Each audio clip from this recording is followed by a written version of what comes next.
आप देख रहे हैं डार्क फाइल्स। तो चलिए बढ़ते हैं आज की इस कहानी की ओर। आज से 30 साल पहले हमारे गांव में उत्तम नाम का एक आदमी रहने आया था।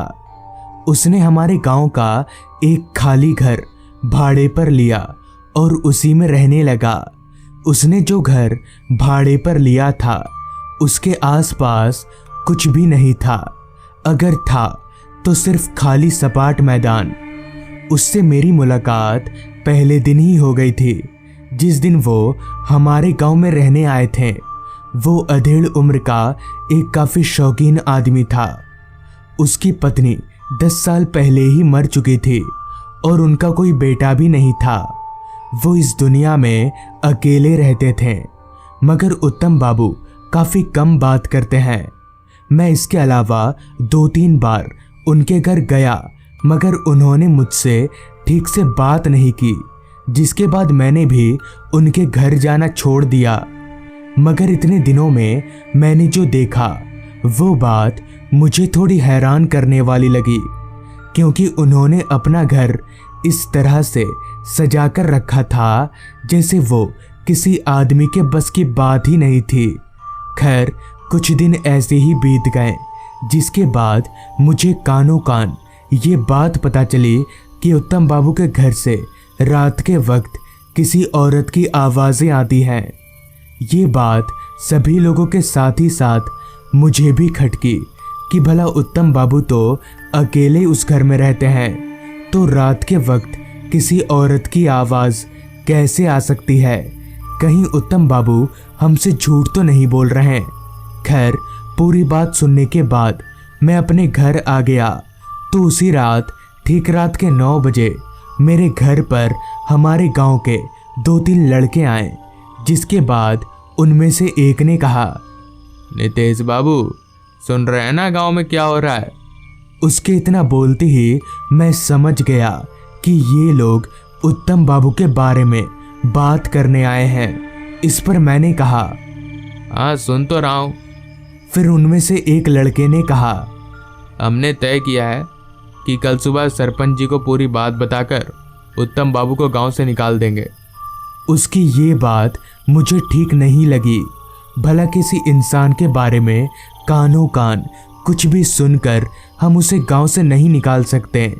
ये बात मैंने उन लड़कों को भी बताई, तो उन्हें भी ये बात ठीक लगी, जिसके बाद ये तय हुआ कि कल रात मैं और इनमें से एक लड़का राजू, हम दोनों उत्तम बाबू के घर के पास छिप छिपा कर जाएंगे और ये पता करेंगे कि माजरा क्या है। पूरी बात तय हो जाने के बाद सभी लड़के अपने अपने घर चले गए और मैं भी आराम से सो गया। अगली रात मैं जाने के लिए तैयार होकर बैठा ही था कि तभी मेरे घर के दरवाजे पर दस्तक हुई।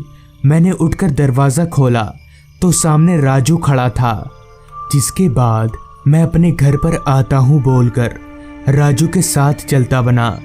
रास्ता पूरी तरह से सुनसान और घुप अंधेरे में डूबा हुआ था। अमूमन रात के 10 बजे तक हमारे गांव के सभी लोग सो जाते हैं, तो रास्ते पर हमारे अलावा और कोई नहीं दिख रहा था।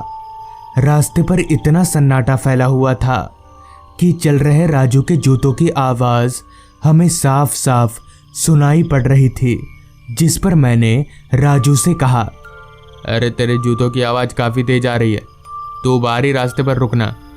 चलते चलते हम उत्तम बाबू के घर के करीब पहुँचे तो राजू रास्ते पर ही रुक गया और मैं धीरे धीरे छुप छुपा कर उनके खिड़की के पास गया। तो मुझे हल्की हल्की बात करने की आवाज़ें आ रही थीं, मगर वो आवाज़ किसी औरत की थी या किसी आदमी की, ये मुझे पता नहीं चल पा रहा था।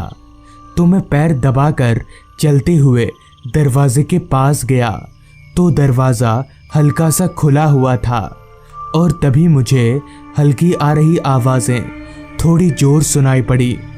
उस घर से 2 आवाज़ें आ रही थीं, एक जानी पहचानी उत्तम बाबू की और किसी औरत की। तभी मैंने अपने मन ही मन में कहा, तो गांव वाले ठीक ही कहते हैं, मगर ये औरत है कौन?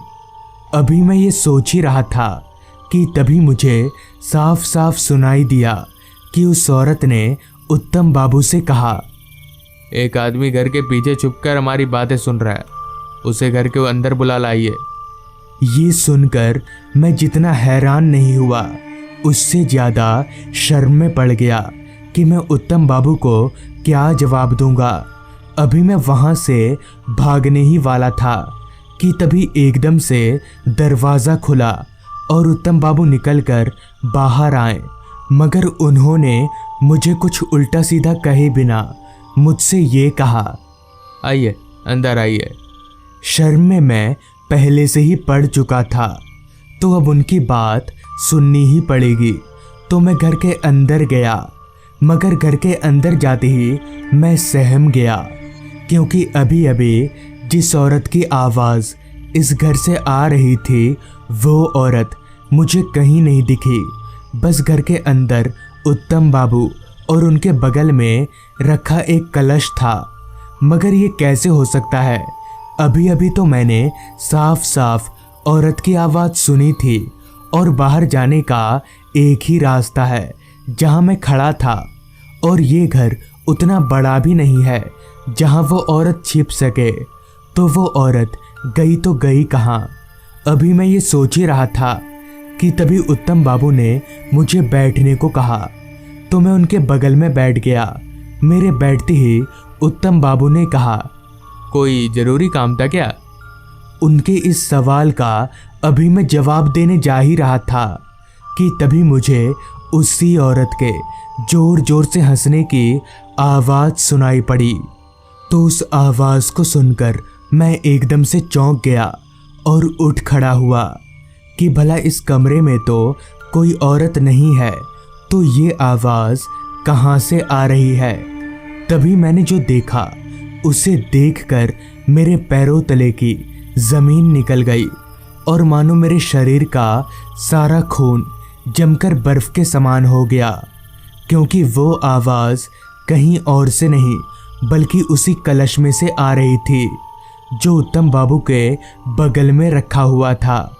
अभी मैं डर से कांप ही रहा था कि तभी उस कलश के अंदर आ रही उस औरत की आवाज़ ने उत्तम बाबू से कहा, क्या ज़रूरी काम?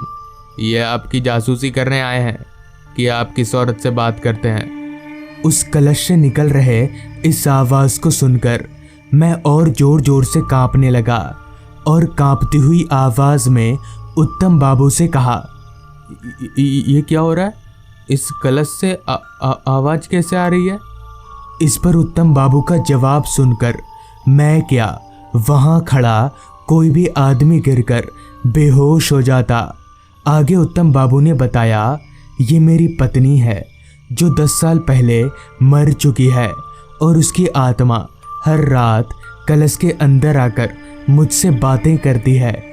उत्तम बाबू की बात खत्म होते ही कलश के अंदर से वापस से उनकी पत्नी की आत्मा ने मुझसे कहा, आपको शर्म नहीं आती ऐसे रात के वक्त किसी दूसरे के घर पर ताका झाकी करते हुए?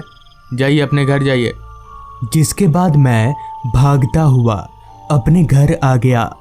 इस घटना के बाद मैंने उत्तम बाबू के घर की तरफ जाना छोड़ दिया। मैं इतना डर गया था जिस कारण मेरी काफ़ी तबीयत खराब हो गई थी और अब कोई भी उत्तम बाबू के ऊपर सवाल नहीं करता है। तो दोस्तों, ये थी आज की कहानी। अगर आपको ये कहानी अच्छी लगी हो तो चैनल को ज़रूर सब्सक्राइब कर लें। तो मैं आपका दोस्त आर्यन जल्द ही मिलूँगा आपसे ऐसी ही एक कहानी के साथ।